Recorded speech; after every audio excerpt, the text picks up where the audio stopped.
Okay, take a break episode number 4. അപ്പോൾ നിങ്ങൾ ഒന്നാമത്തെ ചെയ്യേണ്ട ഒരു കാര്യം എന്ന് പറയുന്നത് ഈ മോട്ടിവേഷൻ എന്ന് പറയുന്ന സാധനം ചുരുട്ടി എടുത്തിട്ട് നിങ്ങൾ ഡസ്റ്റ്ബിൻ അടി ചാടിക്കളയാം. So when I say that പല ആൾക്കാരും വിചാരിക്കും motivation is everything, we need motivation to study, we need all that kind of that fire inside. I think you don't need motivation, you need discipline. അപ്പോൾ ഈ പറഞ്ഞ എന്താണ്, നമ്മളെ ഒരു motivation കേട്ടതിനെ കൊണ്ടൊന്നും എന്താണ് നമുക്ക് ലോങ് ടേമിൽ ചിന്തിക്കുന്ന സമയത്ത് ഷോർട്ട് ടേമിൽ ഓക്കെ ഒരു 2-3 ദിവസം നന്നായിട്ട് പഠിക്കും, പിന്നെ അതായത് 4-ാമത്തെ ദിവസം മുതൽ വീണ്ടും പഴയ പടി തന്നെ. അതാണ് motivation. It is a false friend. നമ്മൾ വിചാരിക്കുന്നത് നമ്മളെ കൂടെ ഉണ്ട്, പക്ഷേങ്കിൽ എന്താണ് ഒരു പരിധി കഴിഞ്ഞാൽ പോവും, അതങ്ങ് പോയി. ഇത് മോട്ടിവേഷൻ പരുത്താനാണെങ്കിൽ ഫോർ ദ ഇയർ ഓൺ എന്ന് പറയേണ്ടത് ഇനി വർഷങ്ങളായിട്ട് നിങ്ങൾ ഇനി മോട്ടിവേഷൻ പരുത്തില്ലേണ്ട, നിങ്ങൾ വേറെ ലൈഫിൽ എത്താൻ പോകുന്നില്ല. So learn to work without motivation. അപ്പോൾ ഞാൻ ഒരിക്കലും എന്താണ് എൻ്റെ ഈ പറഞ്ഞ ഫ്രണ്ട്സ് ആയിക്കോട്ടെ അല്ലെങ്കിൽ ഫാമിലി മെമ്പേഴ്സ് ആയിക്കോട്ടെ, ഞാൻ ആർക്കും മോട്ടിവേഷൻ ഒന്നും കൊടുക്കാറൊന്നുമില്ല. We see the practicality in ലൈഫിൽ എങ്ങനെ നമുക്ക് പ്രാക്ടിക്കലായിട്ട് നേരിടാം, എങ്ങനെ പ്രാക്ടിക്കലായിട്ട് നമുക്കതിൽ പല മെത്തേഡ്സ് ഉപയോഗിച്ചുകൊണ്ട് ജയിക്കാം എന്നുള്ളതിനെ പറ്റിയിട്ട് ഏറ്റവും നന്നായിട്ട് റീസർച്ച് ചെയ്യുന്ന ഒരാളാണ്. സോ എന്താണ് എന്നെ സ്കൂളിൽ റാങ്ക് 1 ആക്കിയ those 7 practical steps that help me to become the school rank 1 or the school topper as I say. So എന്താണ്, it is not this video is in going to be any other motivation, but this is going to be the practical guide on how to approach higher secondary or even SSLC, but mainly എന്താണ് higher secondary. അപ്പോൾ എന്താണ് ഞാനൊരു 7 കാര്യങ്ങൾ, പ്രാക്ടിക്കലായിട്ടുള്ള 7 കാര്യങ്ങൾ നിങ്ങളായിട്ട് ചർച്ച ചെയ്യാൻ ഉദ്ദേശിക്കുന്നുണ്ട്. അപ്പോൾ എന്താ ഈ ഒരു 7 കാര്യങ്ങൾ നിങ്ങൾ കൃത്യമായിട്ട് ഫോളോ ചെയ്യുകയാണെങ്കിൽ, ഇതിൽ ഞാൻ ഈ പറയുന്ന പല കാര്യങ്ങളും ചിലപ്പോൾ എന്താണ് നമ്മളെ സ്റ്റഡീസായിട്ട് ഡയറക്റ്റായിട്ട് റിലേറ്റഡ് അല്ലേ, it is very very small things. പക്ഷേ എന്താ ഞാൻ എപ്പോഴും പറയുന്ന പോലെ, if you can do the small things how will you do the big things. അപ്പോൾ എന്താണ് ചെറിയ ചെറിയ കാര്യങ്ങൾ നിങ്ങൾ ഫോക്കസ് ചെയ്യുക, the big results will automatically deliver. So number 1 ആരും നിങ്ങൾക്ക് പറഞ്ഞു തരാത്ത എന്താണ് first practical step, it is to maintain your health. അതായത് നമ്മൾ വിചാരിക്കൂ എന്താണ് മോട്ടിവേഷൻ ആവശ്യം, നിങ്ങൾക്ക് മോട്ടിവേഷൻ അല്ല ആവശ്യം. You need to take care of your body, you need to take care of your body physically and mentally. ഇതെന്തല്ല ചെയ്യുക, അതിന് ഞാൻ പറയുന്ന 3 കാര്യങ്ങളുണ്ട്. അതിൻ്റെ തന്നെ സബ് കാറ്റഗറിയായിട്ട് 3 കാര്യങ്ങൾ: a proper diet, proper hydration, plus എന്താണ് some sort of physical activity.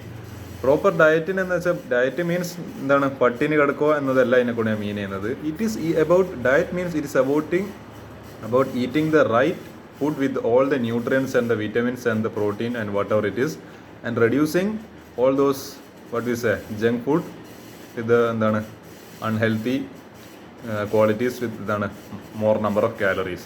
ഇതാണ് ആക്ച്വലി ഡയറ്റിൻ്റെ ഡെഫിനിഷൻ എന്ന് പറയുന്നത്. നിങ്ങൾ എന്ത് ചെയ്യുക, ഒരു അറ്റ്ലീസ്റ്റ് ഒരു എക്സാം കഴിയുന്നവരെങ്കിലും എന്താണ് പരമാവധി നല്ലൊരു ഡയറ്റ് കീപ്പ് ചെയ്യുക. അധികം എന്താണ് ബേക്കറി ഐറ്റംസ് ഒന്നും കഴിക്കാതിരിക്കാൻ വേണ്ടി ശ്രമിക്കുക. അധികം സോഡിയം മീൻസ് നമ്മളിപ്പോൾ ചിപ്സ്, ഈ പറഞ്ഞ ലേസ്, ഇതിലൊക്കെ അധികം സോഡിയം കണ്ടന്റ് ഉണ്ട്. അപ്പോൾ ഇതെല്ലാം ചെയ്യും. അല്ലെങ്കിൽ മറ്റേ ഇപ്പോൾ ഷുഗറി ഐറ്റംസ് പറയുകയാണെങ്കിൽ ചോക്ലേറ്റ്, ഈ പറഞ്ഞ Oreo biscuit, I don't know why always say about Oreo biscuit. പക്ഷേ ഇങ്ങനത്തെ എല്ലാം കഴിക്കുന്ന സമയത്ത് എന്താ ഒന്നിക്ക് ഷുഗർ അല്ലെങ്കിൽ സോഡിയം, ഈ രണ്ടും ബ്രെയിൻ ഒരുമാതിരി ലേസി ആയി കളയും. You get my point. So എന്താണ് ഫോളോ എ പ്രോപ്പർ ഡയറ്റ്. രണ്ടാമത്തെ കാര്യം ഈ പറഞ്ഞ എന്താണ് 2 to 3 liters of water every single day. You can see the climate out there. 2 to 3 liters of water every single day. ഞാൻ എപ്പോഴും സ്ഥിരമായിട്ട് ചെയ്യുന്നൊരു കാര്യമാണ്. ഈവൻ എന്താണ് ഞാനിത് ഇപ്പോൾ ഈ ഒരു കാലത്ത് പോലും എൻ്റെ അടുത്ത് എന്താണ് ഒരു മഗ്ഗും ഉണ്ട്, അതേ മീൻസ് പറയാം നമ്മളെ കപ്പും ഉണ്ട്. തൊട്ടടുത്ത് തന്നെ 1 liter വാട്ടർ ഞാൻ എപ്പോഴും എൻ്റെ സൈഡിൽ വെക്കാറുണ്ട്. Whenever I need I just drink the water. മൂന്നാമത്തെ കാര്യം some sort of physical activity. Do something എന്ന് പറയേണ്ടത്, ഇപ്പോൾ ഞാനിപ്പോൾ വർക്കൗട്ടൊക്കെ ആപ്പിൽ വർക്കൗട്ട് ചെയ്യുന്ന ഒരാളാണ്. അങ്ങനെ എന്താണ് ഡംബൽസ് തോന്നിക്കണം, ആപ്പിൽ വർക്കൗട്ട് ചെയ്യണമെന്നൊന്നുമില്ല. You can do something as simple as എന്താണ് going for a small walk, jogging, running, or even എന്താണ് മൈൻഡ്ഫുൾ മെഡിറ്റേഷൻ, ബ്രീത്തിങ്. ഇതൊക്കെ സം കൈൻഡ് ഓഫ് ഫിസിക്കൽ ആക്ടിവിറ്റിയാണ്. എന്തെങ്കിലുമൊക്കെ ചെയ്തിട്ട് ആരും എന്താണ് ശരീരത്തെ അനക്കാൻ വേണ്ടി ശ്രമിക്കുക. ഇതാണ് നിങ്ങൾ ചെയ്യേണ്ട ഒന്നാമത്തെ കാര്യം. So this is all about diet. അടുത്തത് എന്താ, the importance of previous year question papers. എന്തുകൊണ്ട് ഇത് ഇമ്പോർട്ടൻ്റ് ആവുന്നത്, നമ്മൾ ഈ പറഞ്ഞ എന്താണ് നിങ്ങൾക്കിപ്പോൾ എന്താണ് ഇപ്പോൾ ഒരു കുറേ കൊല്ലമായിട്ട് എന്താണ് ക്വസ്റ്റ്യൻസ് ചോദിക്കുന്നത്, അതിൻ്റെ ഒരു പാറ്റേൺ അത് അറിയില്ലെങ്കിൽ നിങ്ങൾ പഠിച്ചതിനെ കൊണ്ട് പ്രത്യേകിച്ച് ഒരു ഗുണം ഉണ്ടാകാൻ പോകുന്നില്ല. ഞാൻ SLC മുതൽ വിശ്വസിക്കുന്ന ഒരു സ്ട്രാറ്റജി ചെയ്ത് I always put my faith and trust in the previous year question papers and it is never cheated me. ഒരിക്കലും എന്നെ ചതിച്ചിട്ടില്ല ഈ പ്രീവിയസ് ഇയർ ക്വസ്റ്റ്യൻസിലെ ആ ഒരു വിശ്വാസം. പലപ്പോഴും എന്നെ ഹെൽപ്പ് ചെയ്തിട്ടുണ്ട്. എന്താണ് ഇപ്പോൾ നമ്മൾ +2 പറയുകയാണെങ്കിൽ ഇൻ്റഗ്രൽസ് എന്ന് പറയുന്ന ഒരു എന്താണ് ഒരു വല്ലാത്ത ജാതി പാഠമുണ്ട്. അത് അതിൽ 10-100 ഫോർമുലാസ് ഉണ്ട്. ഇതെല്ലാം ഇങ്ങനെ ഓർമ്മിച്ചൊക്കെ, ഇത് ഞാൻ ഓർമ്മിച്ചൊക്കെയൊന്നുമില്ല. ഞാൻ എന്താണ് പ്രീവിയസ് ഇയർ ക്വസ്റ്റ്യൻ നോക്കിയാൽ എനിക്ക് അത് ഞാൻ ഇങ്ങനെ നോക്കി കുറേ കൊല്ലത്തെ നോക്കിയപ്പോൾ എനിക്ക് മനസ്സിലായി ഇവർ എന്താണ് സ്ഥിരമായിട്ട് എപ്പോഴും ഏതോ ഒരു 5-6 ഫോർമുലാസ് ഇങ്ങനെ മാറി ഇങ്ങനെ എന്താണ് ഓരോ കൊല്ലം ചോദിക്കുക. അല്ലാതെ എല്ലാ കൊല്ലം ഇങ്ങനെ അത് മാറുന്നില്ല. ജസ്റ്റ് ഒരു 5 to 6 formulas every single year അതിങ്ങനെ മാറി ഒരു കൊല്ലം ഒന്ന് ചോദിക്കും, പിന്നെ അടുത്തത്, പിന്നെ വീണ്ടും പിന്നെ അവർ ഒന്നിലേക്ക് തിരിച്ചു വരും, പിന്നെ രണ്ടാമത്തെ മൂന്നാമത്തെ വീണ്ടും ഒന്നിലേക്ക് തന്നെ തിരിച്ചു ഒന്നാമത്തെ ഫോർമുലയിലേക്ക് വരും. അപ്പോൾ ഞാൻ ഈ പറയുന്ന ഫോർമുലാസ് എല്ലാം ഒരു പേപ്പറിൽ എന്ത് ചെയ്യുക, ഒരു പേപ്പറിൽ ഇങ്ങനെ നോട്ട് ചെയ്ത് അത് മാത്രം ഞാൻ എക്സാമിൻ്റെ എന്താണ് ആ ഒരു ദിവസം മാത്സിൻ്റെ +2 മാത്സ് ദിവസം അത് മാത്രം ഇങ്ങനെ റിവൈസ് ചെയ്ത് ഈ ഒരു പേജ് റിവൈസ് ചെയ്ത് ഈ പേജ് റിവൈസ് ചെയ്ത് എക്സാമിന് പോയി ഫുൾ മാർക്ക്. നമുക്ക് അതിനെപ്പറ്റി അത്ര പറയാനില്ല. പ്രീവിയസ് ഇയർ ക്വസ്റ്റ്യൻസ് മനസ്സിലാക്കുക, അതിൻ്റെ ഒരു പാറ്റേൺ മനസ്സിലാക്കുക. ഇതാണ് നിങ്ങളുടെ അടുത്ത് നിന്ന് ഇപ്പോൾ ആവശ്യം. ആ പാറ്റേൺ ക്ലിക്ക് ആയി കഴിഞ്ഞാൽ ലൈഫ്. അടുത്തത് പാർക്കിൻസൺസ് ലോ.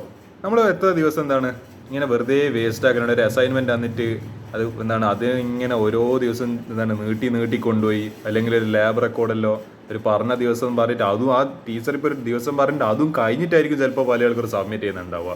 എന്നിട്ട് ടീച്ചറെ അടുത്ത് നിന്ന് എന്താണ് ചീത്തയും കിട്ടും, ഒരു നെഗറ്റീവും മൈൻഡിലോടെ അടിച്ചു വെച്ചാൽ ഇതെന്താ ചെയ്യാൻ പറ്റുമോ? Use Parkinson's law. നമ്മൾ 7 ദിവസം ഒരു ഡെഡ് ലൈൻ തന്നിട്ടുണ്ടെങ്കിൽ അത് ഒരു ദിവസം കൊണ്ട് തീർക്കാൻ നോക്കുക. എൻ്റെ ഡെഡ് ലൈൻ എങ്ങനെയാണ്? നാളെ ലോകം അവസാനിപ്പിക്കുമ്പോൾ literally I always whenever get some assignment or some kind of thing, some kind of work, lab record, ഞാനപ്പോൾ പറയും നാളെ tomorrow the world is going to end, so you only have got today, so you know what to do, just finish it. Parkinson's law എന്താണ് ഏടിയം applicable ആണ്, ലൈഫിൽ ഏത് ടാസ്കിൽ applicable ആണ്. വെറുതെ നിങ്ങൾ സമയം വേസ്റ്റ് ചെയ്യേണ്ട ആവശ്യമില്ല. ഒരു 7 ദിവസം ഒന്നും കൊടുക്കേണ്ട ആവശ്യമില്ല. 2 ദിവസം കൊണ്ട് ചെയ്യാൻ പറ്റുന്ന കാര്യം നിങ്ങൾ എന്തിനാ വെറുതെ വെച്ച് നീട്ടിയിട്ട് 7 ദിവസം കൊണ്ട് ചെയ്യാൻ നോക്കുന്നത്? Use Parkinson's law to the maximum efficiency. എൻ്റെ പേഴ്സണൽ ഫേവറേറ്റ് ആണ്. Use this kind of I am always the first person to submit assignments and lab records in my class. എന്താണ് ലാബ് റെക്കോർഡും ഇതെല്ലാം ഫസ്റ്റ് ഒരാൾ സബ്മിറ്റ് ചെയ്യുന്ന ആളുടെ പേരിൽ എന്താണ് ഒരാളുടെ പേരുണ്ടെങ്കിൽ അത് സൂര്യകിരൺ സീസയാണ്. There is no other name in that. ഇനിയിപ്പോൾ ആരെങ്കിലും എന്നെക്കാട്ടും മുൻപ് കൊടുക്കാൻ നോക്കുന്നതിൻ്റെ വഴി നാളെ തട്ടി മാറ്റിയിട്ടാണെങ്കിലും വൈകില്ല. I will be the only person who is going to give that first. അത്ര കോമ്പറ്റേറ്റീവ് മൈൻഡ് സെറ്റ് ഉണ്ട് എനിക്ക്. അവിടെയാണ് ഞാൻ പാർക്കിൻസൺസ് ലോ ഉപയോഗിക്കുന്നത്. അടുത്ത കാര്യം എന്ന് പറയുന്നത് NCERT ക്വസ്റ്റ്യൻസ് എങ്ങനെയാണ് ചെയ്യുക? NCERT ക്വസ്റ്റ്യൻസ് എങ്ങനെയാണ് ചെയ്യാന്നല്ല, അതിൻ്റെ ഒരു ഇമ്പോർട്ടൻസിനെ പറ്റി പറയുകയാണെങ്കിൽ നമ്മൾ ഇപ്പോൾ ക്വസ്റ്റ്യൻ പാറ്റേൺ ഒക്കെ മാറിയിട്ടുണ്ട്. പക്ഷേ പാറ്റേൺ മാറിയത് കൊണ്ട് മാത്രമായിരിക്കരുത് നിങ്ങളെ ഒരു സ്റ്റഡീസ് എന്ന് പറയുന്നത്, അല്ലെങ്കിൽ NCERT ക്വസ്റ്റ്യൻ ചെയ്യുന്ന പറയുന്നത്. It should be like part of our life style. Like ഞാൻ ഈ ഒരു പ്രായത്തിലും ഇപ്പോൾ എന്താണ് +2 ഒക്കെ കഴിഞ്ഞ് ഇപ്പോഴും ഞാൻ I am still doing NCERT questions. നിങ്ങളാലോചിക്കൂ, സ്കൂളിലെ റാങ്ക് ആണല്ലേ, ഇനി ഭയങ്കര ചിൽ മോഡാണ്, vacation mode, I am still doing this NCERT questions. ഇന്ന് രാവിലെ പോലെ ഞാൻ ഇൻ്റഗ്രൽസിനെ കുറിച്ച് നല്ല തകർപ്പൻ ന്യൂമറിക്കൽസ് അല്ല, നമ്മളെ തകർപ്പൻ എന്താണ് നമ്മളെ NCERT കുറച്ച് ക്വസ്റ്റൻസ് അല്ല, എക്സസൈസ് ക്വസ്റ്റൻസ് എല്ലാം ചെയ്തിട്ട് ഞാൻ ഇന്ന് രാവിലെ എണീച്ചത്. I mean that's how my day starts. Integrals, പിന്നെ കെമിസ്ട്രി, പിന്നെ ഫിസിക്സ്, എന്തെങ്കിലുമൊക്കെ ചാപ്റ്റേഴ്സ് ഇങ്ങനെ എന്തെങ്കിലുമൊക്കെ ചെയ്തുകൊണ്ടിരിക്കുന്നുണ്ടാവും ക്വസ്റ്റൻസ് ഒക്കെ. അപ്പോൾ എന്താണ് നമ്മൾ കൂടുതൽ NCERT ക്വസ്റ്റൻസ് ചെയ്യുന്നതോറും എന്താ പറയേണ്ടത്, ക്വസ്റ്റൻസ് എല്ലാം ടഫ് ഉണ്ട്, ഐ അഗ്രി ദാറ്റ്. പക്ഷെ അതിൽ നിന്ന് കിട്ടുന്ന നമുക്കൊരു നോളജ് ഉണ്ട്. നിങ്ങൾ ഷോർട്ട് ടേം ആയിട്ട് ചിന്തിക്കുന്നത് എനിക്ക് എങ്ങനെയെങ്കിലും എന്താ പറയണത് ഒരു A+ കിട്ടണം, മറ്റേ ഈ പറഞ്ഞ വട്കനൈസ് മറ്റേ വീട്ടുകാരുടെ കയ്യിൽ ട്രോഫി കിട്ടണം, മറ്റേ നാട്ടുകാരുടെ കയ്യിൽ ലഡുവും കിട്ടണോ. പക്ഷെ എന്താ സംഭവിക്കുന്നത്, ഈ ട്രോഫിയും ലഡുവും എല്ലാം കിട്ടിയിട്ട് നിങ്ങളുടെ ലൈഫിൽ നിങ്ങൾ എവിടെയെങ്കിലും എത്തിയ it's a serious honest talk. Take a break means it is a honest talk. നമ്മളോട് തന്നെ ഒരു ക്വസ്റ്റ്യൻ ചോദിക്കുക, ഇത്രക്കാര്യം അവാർഡ്സ് എല്ലാം കിട്ടിയിട്ട് നിങ്ങളിപ്പോൾ SLCക്കെല്ലാം കുറേ നിങ്ങൾക്ക് അവാർഡ്സ് ഒക്കെ കിട്ടിയിട്ടുണ്ടാവും. എന്താണ് അതിങ്ങനെ നോക്കുന്ന സമയത്തൊക്കെ ഡിഡ് യു എവർ റിയലൈസ് ഈ ഇത്രക്കാരം അവാർഡ്സിനെ കൊണ്ടല്ലേ വല്ല ഉപകാരം നിങ്ങൾക്ക് ലൈഫിലൊക്കെ ഉണ്ടായിട്ടുണ്ടാകും? ചോദിച്ചിരിക്കണം ആ ക്വസ്റ്റ്യൻ. അവിടെയാണ് NCERT ക്വസ്റ്റ്യൻസ് നിങ്ങൾ ചെയ്യേണ്ടത്.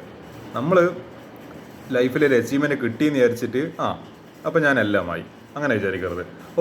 എന്താണ് പുട്ട് ഓൾ ദോസ് എന്താണ് അവാർഡ്സ് അതെല്ലാം ചുരുട്ടിയെടുക്കുക, ഡസ്റ്റ്ബിനിട്ട് ചാടിക്കളയുക. എന്താണ് അറ്റ്ലീസ്റ്റ് നിങ്ങൾ ലിറ്ററലി അങ്ങനെ ചെയ്യേണ്ട, പ്രാക്ടിക്കലായിട്ട് ചെയ്യേണ്ട ആവശ്യമില്ല, ഐ മീൻ ഫിസിക്കലി ചെയ്യേണ്ട ആവശ്യമില്ല. ജസ്റ്റ് മൈൻഡിൽ എന്ത് ചെയ്യുക, ഞാനിപ്പോൾ കുറേ ട്രോഫീസ് എൻ്റെ ഷെൽഫിൽ നിന്ന് കാണുന്നുണ്ട് ഇപ്പോൾ ഓൾറെഡി. +1 +2 ഫുൾ A+ ആണ്, ഫുൾ സ്കോറാണ്, റാങ്ക് 1 ആണ്. അതെല്ലാം ഇങ്ങനെ എടുക്കുക. എന്താണ് ഐ ആം സ്റ്റാർട്ടിങ് ഫ്രം 0 എന്നില്ല ചിന്തിക്കുക. എന്നിട്ട് NCERT ക്വസ്റ്റ്യൻസിനെ സമീപിക്കുക. അതിൽ നിന്ന് കിട്ടുന്ന ഒരു നോളജ് ആക്ച്വലി നിങ്ങളെ ഇപ്പം മാത്രമല്ല ഈ പറഞ്ഞാൽ നിങ്ങൾ ഇനി ലൈഫിൽ ഏടിയോ ആയിക്കോട്ടെ, നിങ്ങൾ ഇനി കോളേജിലും കോളേജിന് ശേഷവും അല്ലെ എൻട്രൻസ് എക്സാമിന് ഇവിടെയൊക്കെ ഹെൽപ്ഫുൾ ആണ്. ഞാൻ ചിന്തിക്കും ഒരു 10 അടി മുന്നോട്ട് ചിന്തിക്കും. ഇന്ന് ഈ NCERT ക്വസ്റ്റ്യൻ ചെയ്തതിനെ കൊണ്ട് എനിക്ക് വെറും ഒരു എക്സാമിന് മാത്രമാണ് അഡ്വാൻറ്റേജ്, അല്ലെങ്കിൽ ഫുൾ A+ കിട്ടാൻ മാത്രമാണോ, അല്ലെങ്കിൽ എന്താ വെറും ലഡു കിട്ടാൻ മാത്രമാണോ ഗുണം, അല്ലെങ്കിൽ എനിക്കിനി മുന്നോട്ട് ഇതിനെക്കൊണ്ട് ഈ പഠിക്കുന്ന കാര്യങ്ങളെ വല്ല എന്താണ് യൂസ് ഉണ്ടോ? അതാണ് നിങ്ങൾ ചിന്തിക്കേണ്ടത്. അവിടെയാണ് നിങ്ങൾ NCERT ക്വസ്റ്റ്യൻസ് ചെയ്യേണ്ടത്. നിങ്ങൾ വെറുതെ ഞാൻ പറയുന്നത് എന്താണ് പരീക്ഷയ്ക്ക് നല്ല മാർക്ക് കിട്ടിക്കോട്ടെ എന്ന് വിചാരിച്ചിട്ട് മാത്രമല്ല ഞാൻ പറയുന്നത്. ഞാൻ ആക്ച്വലി എൻ്റെ തമ്പനിയിൽ ഇട്ടിരിക്കുന്നത് 7 practical steps four full mark എന്നാ. പക്ഷെ എന്താ നമ്മളെ ലൈഫിൽ എങ്ങനെ ഈ പറഞ്ഞ എന്താണ് ടാക്ടിക്സ് ഉപയോഗിക്കുന്നുള്ളതാണ്. ഇപ്പോൾ NCERT കോഴ്സസ് ചെയ്യുമ്പോൾ നിങ്ങൾക്ക് ഹാർഡ് വർക്ക് വേണം, ഡെഡിക്കേഷൻ വേണം, അതിന്ന് പേഷ്യൻസ് ഡെവലപ്പ് ചെയ്യാൻ പറ്റും, പല ക്വാളിറ്റീസ് അതിന്ന് കിട്ടും. നമ്മളൊരു ഓവറോൾ ഒരു വിസ്ഡം നോളജ് എല്ലാം ഇൻക്രീസ് ആവും. അപ്പോൾ അത് മാക്സിമം യൂസ് ചെയ്യുക, മാക്സിമം NCERT കോഴ്സസ് തന്നെ ചെയ്യാം. അടുത്തത് നിങ്ങൾ തന്നെ എന്താണ് ഈ എക്സാമൊക്കെ അടുക്കുന്ന സമയത്ത് ഞാൻ ചെയ്യുന്ന ഒരു സ്ഥിരം പരിപാടിയത് എൻ്റെ ഫ്രണ്ട്സുമായിട്ട് ഞാൻ ഷെയർ ചെയ്യലുണ്ട്. ഈ പറഞ്ഞാൽ എന്ത് ചെയ്യുക, കുറച്ച് അതായത് നമ്മൾ കീ പോയിന്റ്സിൽ ഉൾപ്പെടുത്തിയിട്ട് ഓരോ ചാപ്റ്ററിൻ്റെ സമ്മറി പോലെ, അതിനെ ഞാൻ ആക്ച്വലി എനിക്ക് ഓരോന്നിനും തന്നെ ഭയങ്കര പേരുകളുണ്ട്, ഭയങ്കര ഫാൻസി നെയിം ഉണ്ട്. അതായത് സമ്മറി പോലത്തെ ഓരോ പാഠത്തിൽ ചുരുക്കിയ തിയറി മാത്രം എഴുതുന്നതിന് ഞാൻ പറയുന്ന പേരാണ്. ആക്ച്വലി ഞാനൊരു ഇതിപ്പോൾ ഒരു A4 ഷീറ്റ് ആണെങ്കിൽ ഒരു ഇത്ര ഇതിലും കൂടുതൽ കട്ടിയില്ല, കുറേ A4 ഷീറ്റ് സ്റ്റേബിൾ അടിച്ച് വെച്ചൊരു സാധനം. അത് എല്ലാ ചാപ്റ്ററിൻ്റെയും ഫിസിക്സ്, കെമിസ്ട്രി, മാത്സിനെ അങ്ങനെ ചെയ്തിട്ടുണ്ട്, കമ്പ്യൂട്ടർ സയൻസിൻ്റെ അടക്കം ഞാൻ ചെയ്തിട്ടുണ്ടെന്ന് തോന്നുന്നു. അപ്പോൾ ഈ പറഞ്ഞ ഞാൻ പേരിട്ടിരിക്കുന്നത് A+ പ്ലാനിങ് എന്നും പറഞ്ഞിട്ടാണ്. എനിക്ക് അതിനെങ്ങനെ പേരിടാൻ തോന്നിയെന്ന് അറിയില്ല. SLC മുതലേ ഞാൻ ചെയ്തു വരുന്ന ഒരു പരിപാടി അത്. ഇവിടെ ഇത് നെയിംഡ് ഇറ്റ് A+ പ്ലാനിങ്. അതേപോലെ ഈ പറഞ്ഞ നമ്മളെ ന്യൂമറിക്കൽസ് ചെയ്യാൻ എന്താവശ്യമുണ്ട്, ഇക്വേഷൻസ് ആവശ്യമുണ്ട്. അപ്പോൾ ഓരോ ചാപ്റ്ററിൻ്റെ ഇക്വേഷൻസ് മാത്രം ഞാൻ എന്ത് ചെയ്തിട്ടുണ്ട്, ഇക്വേഷൻസ് മാത്രം, വേറെ വലിയ തിയറി ഒന്നുമില്ല, വെറും ഇക്വേഷൻസ് മാത്രം എന്ത് ചെയ്തിട്ടുണ്ട്. പെട്ടെന്ന് ക്വിക്കായിട്ട് റിവൈസ് ചെയ്യേണ്ടിയിട്ട് ഇക്വേഷൻസ് മാത്രം, അല്ലെങ്കിൽ ഫോർമുലാസ് മാത്രം അതും സെപ്പറേറ്റ് ഒരു A4 ഷീറ്റ് ചെയ്തിട്ട് കുറേ സ്റ്റേപ്പിൾ അടിച്ച് വെച്ചിട്ടുണ്ട്. പിന്നെ ഞാൻ ഇക്വേഷൻ ബുക്കുന്നോ ഫോർമുല ബുക്കുന്നോ some sort of that name I call it. പിന്നെ അതാണ് പെർസെൻറ്റേജ് അനാലിസിസ്. അത് ഞാൻ എന്താ ചെയ്യുന്നത് വെച്ചാൽ മോഡൽ എക്സാമിൻ്റെ അതേ വെയിറ്റേജിലാണ് എല്ലാ ചാപ്റ്ററിൻ്റെയും. അത് ആക്ച്വലി റൂളാണ്. മോഡൽ എക്സാമിൻ്റെ അതേ വെയിറ്റേജിലാണ് പബ്ലിക് എക്സാമിന് വരിക. അപ്പോൾ ഞാൻ അത് നോട്ട് ചെയ്യും, ഓരോ ചാപ്റ്ററിന് എത്ര മാർക്കിന് ചോദിച്ചിട്ടുണ്ട്. അപ്പോൾ അത് എനിക്ക് മനസ്സിലാവും, ഇന്നേ ചാപ്റ്ററിന് ഇത്ര വെയിറ്റേജ് കൂടുതലാണ്. അപ്പോൾ ഇതൊക്കെ മനസ്സിലാക്കി. ഇതൊക്കെ പ്രാക്ടിക്കലായിട്ടുള്ള സ്റ്റെപ്പാണ്. വെറുതെ മോട്ടിവേഷന് നിങ്ങൾ ഇത്ര മണിക്കൂർ പഠിക്കണം, അങ്ങനെ ചെയ്യണം, ഇങ്ങനെ ചെയ്യണം അല്ല പറയുന്നത്. സംഭവം പ്രാക്ടിക്കലായിട്ട് ടെസ്റ്റ് ചെയ്തിട്ടുണ്ട്. ഞാനിത് എനിക്ക് വർക്കായ സ്ട്രാറ്റജിയാണ് പറയുന്നത്.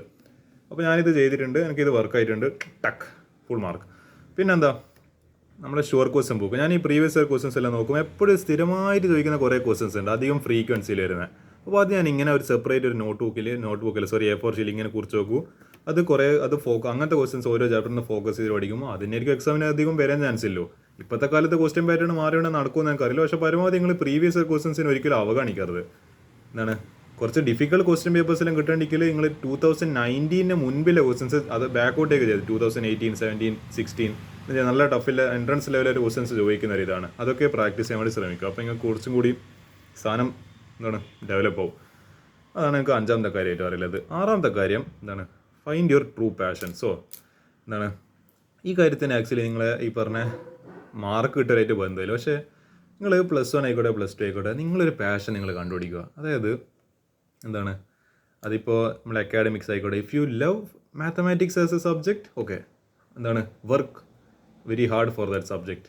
അപ്പോൾ അതിനെപ്പറ്റി മാത്സ് ആണ് ഇഷ്ടമെങ്കിൽ മാത്സ് കൂടുതൽ പഠിക്കാൻ വേണ്ടി ശ്രമിക്കുക. അതിൽ കുറച്ച് out of the box thing, അതായത് എക്സ്ട്രാ ആയിട്ടുള്ള തിയറിയും എക്സ്ട്രാ ആയിട്ടുള്ള ക്വസ്റ്റൻസ് എല്ലാം ചെയ്യാൻ വേണ്ടി ശ്രമിക്കുക. കൂടുതൽ ആ സബ്ജക്റ്റുമായിട്ട് be in love with the subject. ഇപ്പോൾ ഇനി മുന്നോട്ടേക്ക് പോകുമ്പോൾ BSc മാത്തമാറ്റിക്സ് എടുക്കുകയാണെങ്കിൽ it's a great option. Why wouldn't I say that? It's a mathematicians are the most powerful people in this world. പക്ഷേ അങ്ങനെ നിങ്ങളെ ഒരു പാഷൻ നിങ്ങൾ തന്നെ കണ്ടുപിടിക്കാൻ വേണ്ടി ശ്രമിക്കുക. പിന്നെന്താ, ഇപ്പം ഞാൻ അക്കാഡമിക്സ് തന്നെ പറയുന്നില്ല, ഇപ്പം നമ്മളിപ്പോൾ ആർട്സ്, ഇപ്പോൾ മ്യൂസിക്, പിന്നെ നമ്മളെ വയലിൻ, അങ്ങനത്തെ ഏത് തരം ഇപ്പോൾ അതിന് വേണ്ടിയിട്ടാണ് കലോത്സവങ്ങൾ നടത്തുന്നത്. So I think it's A four overall development. അപ്പോൾ ഇതൊക്കെ നമ്മൾ ഇതിലൊക്കെ പാർട്ടിസിപ്പേറ്റ് ചെയ്യുക, പരമാവധി പറ്റുന്ന ആൾക്കാർ ഇതിൽ പാർട്ടിസിപ്പേറ്റ് ചെയ്യാൻ വേണ്ടി ശ്രമിക്കുക.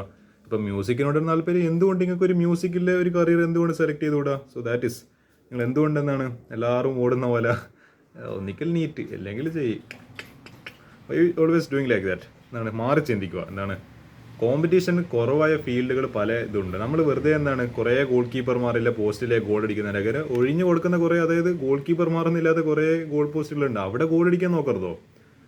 That's what I say by true passion. നിങ്ങളെ പാഷൻ നിങ്ങൾ മനസ്സിലാക്കിയിട്ട് ഫോളോ. ഇനിയിപ്പോൾ സ്പോർട്സ് ആയിക്കോട്ടെ, എത്ര ആൾക്കാർ Cristiano Ronaldo my big idol, my big role model. സ്കൂളിൽ നിന്ന് പഠിക്കുന്നില്ലെന്നും അത് മര്യാദ പഠിക്കുന്നില്ലെന്ന് പറഞ്ഞിട്ട് കുറേ ഇത് കിട്ടിയിട്ടുണ്ട്, അതായത് ചീത്ത കിട്ടിയിട്ടുണ്ട്. ആരാണ് ഇപ്പം ക്രിസ്ത്യാനോ റൊണാൾഡോ, ബിഗ് പേഴ്സൺ. അപ്പോൾ അതൊക്കെ സ്പോർട്സ് എനിത്തിങ് യു വാണ്ട്, ആ പാഷൻ നിങ്ങൾ ഈ 2 കൊല്ലം കൊണ്ട് കണ്ടുപിടിക്കുക എന്നുള്ളതാണ്. അത് ഇപ്പം നിങ്ങൾ കണ്ടുപിടിച്ചില്ലെങ്കിൽ ഐ ഡോണ്ട് തിങ്ക് പിന്നെ നിങ്ങൾക്ക് വലുതായാലും പിന്നെ അതിനുള്ള സമയമൊന്നും ഉണ്ടാവുന്നില്ല. This is the best time to find your passion. അതാണ് എനിക്ക് 6ാമത്തെ കാര്യമായിട്ട് പറയുന്നത്. 7th വൺ ഈ പറഞ്ഞ it's a very simple thing kind of be happy that's all. അതാണ് എനിക്ക് സെവൻത്ത് ആയിട്ട് പറയേണ്ടത്. എന്താണ് നിങ്ങൾ എന്താണ് ചെയ്യുന്നത് അത് നിങ്ങൾ ഹാപ്പിനെസ് കണ്ടുപിടിക്കുക. എന്താണ് at the end of the day നമുക്കൊരു ഹാപ്പിനെസ് കിട്ടുന്നില്ല, ഒരു സന്തോഷം കിട്ടുന്നില്ലെങ്കിൽ നമ്മൾ എന്ത് ചെയ്തിട്ടും കാര്യമില്ല. I always say the happiness is in the small moments. എനിക്കൊരിക്കലും എൻ്റെ ഹാപ്പിനെസ്സിൽ ഒരിക്കലും ഈ സ്കൂൾ റാങ്ക് 1 കിട്ടിയത് എന്താണ്, എൻ്റെ ഒരു ഹാപ്പിനെസ്സിലേക്ക് 1% പോലും 0.1% പോലും കോൺട്രിബ്യൂഷൻ ഇല്ല. Because it's just the process. ഇപ്പോൾ എന്താണ് എനിക്കറിയാം, ഇപ്പം ഐ ഹാവ് എന്താണ് ഈ പറഞ്ഞ followed the process correctly I would just get the result. അങ്ങനെ സ്വാഭാവികമായിട്ടും ബിക്കം ദ സ്കൂൾ ടോപ്പർ. അതിൽ എനിക്ക് വലിയ അത്ഭുതപ്പെടാൻ മാത്രമൊന്നുമില്ല. It's doesn't make me happy. എന്താണ് ഓൾ ദ സ്മോൾ മൊമെൻറ്റ്സ്. എന്താണ് ഞാനിപ്പോൾ പറയുകയാണെങ്കിൽ all those funny days in class room. നമ്മളിപ്പോൾ സാർ എന്തെങ്കിലും ഈ പറഞ്ഞ ലൈക്ക് ഭയങ്കര സീരിയസ് ആയിട്ടൊരു കാര്യം പറയുമ്പോഴേക്കും അതിൻ്റെ ഇടയിൽ ഒരു അലമ്പ് ചർച്ചയുണ്ട് പിള്ളേർക്കിടയിൽ. That makes me happy. NSSലെ കുറേ ദിവസങ്ങൾ. All these things make me very happy. അതായത് സ്മോൾ നമ്മൾ ഹാപ്പിനെസ് എന്ന് പറയുന്നത് it's in that journey, in that process, not at the destination. നമ്മൾ വിചാരിക്കും ഓക്കെ എനിക്ക് ഇന്നേ കാറ് കിട്ടിക്കഴിഞ്ഞാൽ ഫെറാറി കിട്ടിയാൽ ഹാപ്പിനെസ്, മറ്റേ ബാങ്ക് അക്കൗണ്ടിൽ $10 million വന്നാൽ ഹാപ്പിനെസ്. പക്ഷേ ഈ എൻ്റെ ഗോള് നിങ്ങൾ ചേസ് ചെയ്ത് പോയി കഴിഞ്ഞിട്ട് ഹാപ്പിനെസ് കിട്ടുമെന്ന് വിചാരിച്ചു കഴിഞ്ഞാൽ എൻ്റെ പ്രശ്നം എന്താ, അവിടെ എത്തുമ്പോൾ നിങ്ങൾ വിചാരിക്കും എടാ എനിക്ക് ഫെറാറി ഓർ എന്നാൽ എനിക്കൊരു ഹെലികോപ്റ്റർ തന്നെ വേണം. ഹെലികോപ്റ്റർ കിട്ടില്ലെന്ന് വിചാരിക്കില്ല, എനിക്കൊരു എനിക്ക് സ്വന്തമായിട്ട് ഒരു പ്രൈവറ്റ് ജെറ്റ് തന്നെ വേണം. ഇപ്പോൾ ഒരു മണിയാണെങ്കിലോ ഇപ്പോൾ എനിക്ക് $10 million ഇല്ലല്ലോ, എനിക്ക് 10 million, എനിക്ക് $1 billion അല്ലല്ല. ഇനി അടുത്ത എനിക്ക് അത് കിട്ടിക്കഴിഞ്ഞാൽ പിന്നെ എനിക്ക് $1 trillion വേണം. അപ്പോൾ this materialistic things they never end. അത് ഇങ്ങനെ ഡു ഇങ്ങനെ മുകളിൽ പോകേണ്ടാവും. നമ്മൾ അതിൻ്റെ അടുക്ക് ഇതായിപ്പോ. That's why I never become happy just because I become school rank 1. It never contributes 1% to my happiness. കാരണം I understood throughout my life happiness is in the journey. നമ്മളാ ഒരു യാത്രയിലാണ് ഹാപ്പിനെസ് അല്ലേ. So I try to be happy every single day. That's it. അതിൽ വലിയ മോട്ടിവേഷനും കാര്യമൊന്നുമില്ല. എന്തെങ്കിലുമൊക്കെ ഒരു കാര്യം ഉണ്ടോ ഓരോ ദിവസം to be happy. I just try to find some kind of happiness even if the day is not so good, even if I am not in the best of my mood, even if it is a very negative day. I can try to find happiness in some small things. Be grateful for all the things you have. നമ്മൾ iPhone ഇല്ല, മറ്റേതില്ല, ഇതില്ല എന്ന് പറയുന്നതിനൊക്കെ എന്തെല്ലാം കയ്യിലിപ്പുണ്ടോ, dress ഇടാൻ പറ്റുന്നുണ്ട്, വീടുണ്ടോ, വീടുണ്ട്, മറ്റേ ഭക്ഷണം കിട്ടുന്നുണ്ടോ, ഭക്ഷണമുണ്ട്. Be grateful, be thankful. Every day say gratitude. I am grateful for what I have. എനിക്ക് എന്തെല്ലാം സാധനങ്ങൾ എൻ്റെ കയ്യിലുണ്ട് അതിന് ഐ എം താങ്ക്ഫുൾ.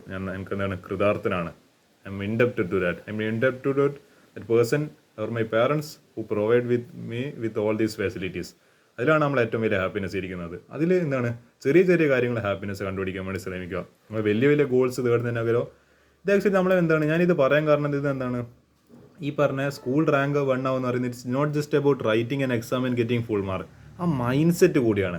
ഞാനിപ്പോൾ എൻ്റെ മൈൻഡ് സെറ്റിൽ ഓക്കെ ഞാൻ സ്കൂളിൽ റാങ്ക് 1 ആയാൽ മാത്രമേ ഹാപ്പിനെസ് ഉണ്ട് അങ്ങനെ വിചാരിച്ചു കഴിഞ്ഞാൽ most of the days I will be just frustrated, angry, just stressed, nothing will happen. പക്ഷെ I learn to just be enjoy and have fun along the way. അതുകൊണ്ട് തന്നെ ഞാൻ എൻ്റെ രീതിക്ക് ഹാപ്പിനെസ് എനിക്ക് കിട്ടി. ലാസ്റ്റ് പ്രോസസ്സിൽ ഞാൻ വിശ്വസിച്ചുകൊണ്ട് I trusted the process not the destination. ആ പ്രോസസ്സിൽ വിശ്വസിച്ചുകൊണ്ട് പിന്നെ കുറച്ചൊരു ലക്കും ഇല്ലോണ്ട് I become the school topper. അത്രയും it's as simple as that. Life is very simple. നമ്മളായിട്ട് തന്നെ വെറുതെ കോംപ്ലിക്കേറ്റഡ് ആക്കുന്നതാണ്. This is all. ഇതാണ് എനിക്ക് പറയാനുള്ള 7 steps. നിങ്ങൾ ഇത് കൃത്യമായിട്ട് ഫോളോ ചെയ്യുകയാണെങ്കിൽ ഒബ്വിയസ്ലി നിങ്ങൾ full A+, full mark, even if you want you can become the school rank 1 like me. So that will be all, and that will be the end of this video.